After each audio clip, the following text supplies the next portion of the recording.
পূর্ব দিকে সূর্যোদয় আর পশ্চিম আকাশে সূর্যাস্ত, মানবজাতির হাজার বছরের পরিচিত দৃশ্য এটি। কখনো এই নিয়মের পরিবর্তন ঘটলে বিপর্যস্ত হবে গোটা বিশ্বজগৎ। ইসলাম ধর্মের অনুসারীদের বিশ্বাস, কিয়ামতের আগে সূর্যোদয় ঘটবে পশ্চিম দিকে। কিন্তু বিজ্ঞানের ভাষায় পৃথিবীর পক্ষে উল্টো দিকে ঘোরা সম্ভব নয়, ফলে কখনোই সূর্যোদয়ের দিক পরিবর্তনের সম্ভাবনা নেই। কিন্তু হঠাৎ বিজ্ঞানীরা পূর্বের যুক্তিতত্ত্ব বিসর্জন দিয়ে জোরালো দাবি করেছেন যে ভবিষ্যতে পশ্চিম আকাশেই হবে সূর্যোদয়। এক বিশাল পরিবর্তনের দিকে এগিয়ে যাচ্ছে পৃথিবী, এ নিয়ে সতর্ক করেছেন বিজ্ঞানীরা।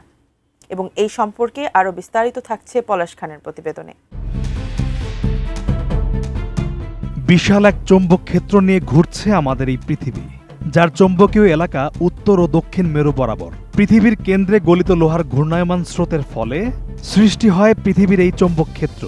সম্প্রতি বিজ্ঞানীরা প্রমাণ পেয়েছেন যে পৃথিবীর চৌম্বক মেরু কয়েক লাখ বছরে একবার করে উল্টে যায়, মানে দিক পরিবর্তন করে।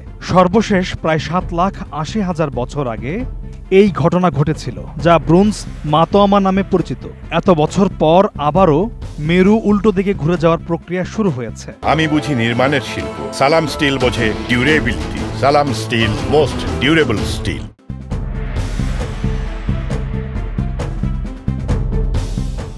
এ বিষয়ে যুক্তরাষ্ট্রের মেরিল্যান্ড বিশ্ববিদ্যালয়ের পদার্থ বিজ্ঞানের অধ্যাপক ড্যান ল্যাথ্রপ মনে করেন, পৃথিবীর জন্মের পর থেকে চৌম্বক মেরু উল্টে যাওয়ার ঘটনা বেশ কয়েকবার হয়েছে। অর্থাৎ উত্তর ও দক্ষিণ দিক বেশ কয়েকবার উল্টে গিয়ে দক্ষিণ উত্তর হয়েছে। এর ফলে ততবারই পূর্ব পশ্চিম দিকও উল্টে গিয়ে পশ্চিম পূর্ব দিক হয়েছে। তবে এই পরিবর্তন খুব গতিতে কিংবা হঠাৎ ঘটে যাবে না, বরং ধীরে ধীরে ঘটতে থাকবে। ফলে মানবজাতি হঠাৎ বিপর্যয়ের মুখে পড়বে না বলে ধারণা করছেন বিজ্ঞানীরা। তবে গবেষকরা আশঙ্কা করছেন যে দিক পরিবর্তনের এই প্রক্রিয়া চলতে থাকলে পৃথিবীর চৌম্বক ক্ষেত্রের দুর্বলতা বাড়বে। ফলে সূর্যের ক্ষতিকর রেডিয়েশন আমাদের স্যাটেলাইট সিস্টেম ও যোগাযোগ ব্যবস্থায় মারাত্মক প্রভাব ফেলবে। এর কারণে প্রযুক্তিগত বেশ কিছু জটিলতা তৈরি হবে। বিঘ্ন ঘটবে জিপিএস এবং বিদ্যুৎ সরবরাহে। অনেক প্রাণী পৃথিবীর চৌম্বক ক্ষেত্র ব্যবহারের মাধ্যমে দিক নির্ণয় করে চলাফেরা করে, কিন্তু মেরু উল্টে গেলে তাদের প্রজনন এবং অভিবাসন প্রক্রিয়ায় সমস্যা সৃষ্টি হবে। ভয়াবহ ক্ষতি সাধন করবে সূর্যের ক্ষতিকর বিকিরণ বা সোলার রেডিয়েশন। দিক পরিবর্তনের সময় মেরুর চৌম্বক ক্ষেত্র দুর্বল হয়ে গেলে সরাসরি মাটির কাছাকাছি পৌঁছে যাবে সূর্যের ক্ষতিকর বিকিরণ। ফলে প্রাণীজগতে পড়বে নেতিবাচক প্রভাব।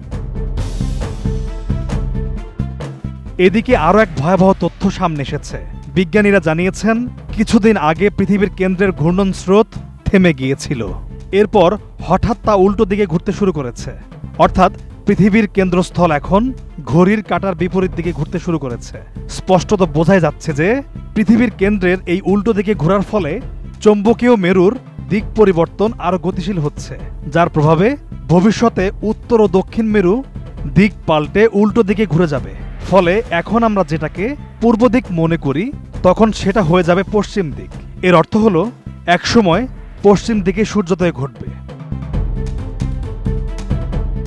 চৌম্বকীয় মেরুর এই পরিবর্তন যেন ইসলামের নবী হজরত মুহাম্মদ সাল্লাল্লাহু আলাইহি সাল্লামের ভবিষ্যৎবাণীকে আবারও সত্য প্রমাণ করল। বুখারী শরীফের হাদিসে বর্ণিত, রাসূলুল্লাহ সাল্লাল্লাহু আলাইহি সাল্লাম বলেছেন, যতদিন পশ্চিম দিক থেকে সূর্য উদিত হবে না, ততদিন কিয়ামত হবে না। যখন পশ্চিম দিক থেকে সূর্য উদিত হবে এবং মানুষ তা দেখতে পাবে, তখন সকলে ঈমান আনবে। তখন এমন ব্যক্তির ঈমান কোনো উপকারে আসবে না যে পূর্ব থেকে বিশ্বাস স্থাপন করেনি কিংবা স্বীয় বিশ্বাস অনুযায়ী কোনো সৎ কাজ করেনি।